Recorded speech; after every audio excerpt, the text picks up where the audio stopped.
আজ আমরা যাচ্ছি এমন এক রহস্যময় স্থানে যেখানে হযরত ইউসুফ আলাইহিসসালাম ও জুলেখার স্মৃতি বিজড়িত এলাকা। সত্যিই কি এই গ্রামে ছিল জুলেখার প্রাসাদ? এখানেই কি ঘটেছিল কোরআনে বর্ণিত সেই ঐতিহাসিক ঘটনা? চলুন মিশরের গ্রামের আঁকাবাঁকা রাস্তা ধরে খুঁজে দেখে আসি সেই ঐতিহাসিক স্থান। দর্শক, ভিডিওটি শেষ পর্যন্ত দেখুন, কারণ শেষের দিকে এমন কিছু দৃশ্য আপনাদেরকে দেখাবো যা আপনাকে হাজার বছর আগের সেই মিশরের পুরাতন কথা মনে করিয়ে দেবে। চলুন দর্শক, ঘুরে দেখে নেই সেই ঐতিহাসিক স্থান।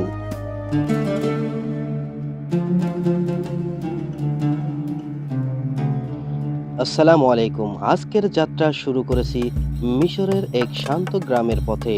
চারদিকে বিস্তীর্ণ কৃষি জমি আর কাঁচা রাস্তা, সারি সারি খেজুর গাছ আর মাটির তৈরি ঘর। দেখলে মনে হয় যেন সময় কয়েক হাজার বছর পিছিয়ে গেছে।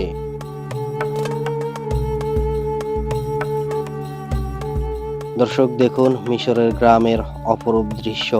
দুই পাশে কৃষি জমি, রয়েছে খেজুরের বাগান সারি সারি, মাঝখান দিয়ে রাস্তা, আর এই রাস্তা দিয়েই গাড়ি ধীরে ধীরে এগিয়ে যাচ্ছে সেই গ্রামের ভিতরে, যেখানে রয়েছে সেই জুলেখার প্রাসাদ। আর এই পরিবেশ আমাদেরকে মনে করিয়ে দেয় সেই প্রাচীন মিশরের কথা, যেখানে আল্লাহর নবী ইউসুফ আলাইহিস সালামের জীবনের গুরুত্বপূর্ণ অধ্যায়ের সংঘটিত হয়েছিল। এখন আমরা প্রবেশ করেছি খেজুরের বাগানের ভিতরে। খেজুরের বাগানের দুই পাশে রয়েছে ছোট ছোট ঘর দেখতে পাচ্ছেন। আর এই ছোট ছোট বাড়ির ভিতরে মিশরের সেই গ্রামীণ মানুষগুলো বসবাস করে থাকে। আর এখানকার মানুষ আজও ঐতিহাসিক জীবনধারা ধরে রেখেছে।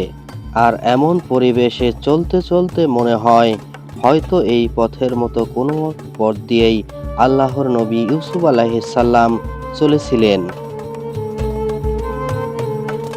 মিশরের সেই গ্রামের পথ ধরে আসতে আসতে আমরা সেই ঐতিহাসিক স্থানে পৌঁছে গেছি, যেখানে রয়েছিল সেই জুলেখার প্রাসাদ। দেখতে পাচ্ছেন এই স্থানেই হযরত ইউসুফ আলাইহিস সালাম ছিলেন অত্যন্ত রূপবান ও গুণবান নবী। ইচ্ছার বশে তার ভাইয়েরা তাকে কূপে ফেলেছিল, যে কূপটি ছিল কেনানে। পরে এক বণিকের দল ইউসুফ আলাইহিস সালামকে সেই কুয়া থেকে উদ্ধার করে সেই মিশরের বাজারে দাস হিসাবে বিক্রি করে দেন। মিশরের মন্ত্রী বা আজিজে মিশর ইউসুফকে কিনে নেন এবং নিজ গৃহে লালন পালন করেন। ইউসুফ আলাইহিস সালাম যখন প্রাপ্তবয়স্ক হয়, তখন ইউসুফ আলাইহিস সালামের রূপ আরো বেড়ে যায়। আজিজের স্ত্রী জুলেখা ইউসুফের প্রেমে পড়েন। এক পর্যায়ে তিনি ইউসুফ আলাইহিস সালামকে কুপ্রস্তাব দেন এবং ঘরের দরজা বন্ধ করেন। ইউসুফ আলাইহিস সালাম আল্লাহর ভয়ে তা প্রতিহত করেন এবং দরজা খোলার চেষ্টা করেন। পিছন থেকে জুলেখা তার জামা টেনে ছিঁড়ে ফেলেন, আর বাইরে এসে তারা আজিজের মুখোমুখি হন। এখানে রয়েছিল সেই জুলেখার প্রাসাদ। আর এখানকার এরিয়াটা অনেক বিশাল বড় দেখতে পাচ্ছেন। আর এখান থেকেই রয়েছে একটু দূরে সেই জিলখানা, যেখানে ইউসুফ আলাইহিস সালামকে সেই জিলের ভিতরে বন্ধ করে রেখে দিয়েছিল।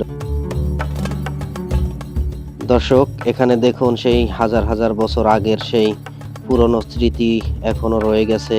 কিছু কিছু অংশ এখনো দেখা যাচ্ছে সেই স্থানের, যেখান দিয়ে সেই প্রাসাদগুলো রয়েছিল। আর এখানকার এরিয়াটা বিশাল বড়।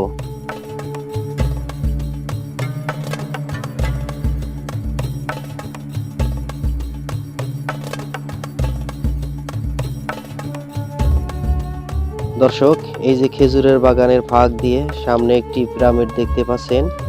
মূলত ওখানেই সেই জেলখানাটি রয়েছে, যে জেলখানায় ইউসুফ আলাইহিস সালামকে বন্দি করে রাখা হয়েছিল।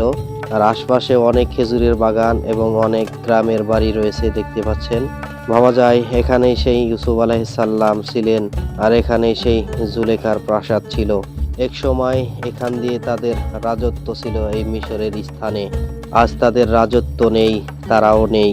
তাদের সেই রাজপ্রাসাদের স্থানে এখন শূন্য মরুভূমি হয়ে পড়ে আছে।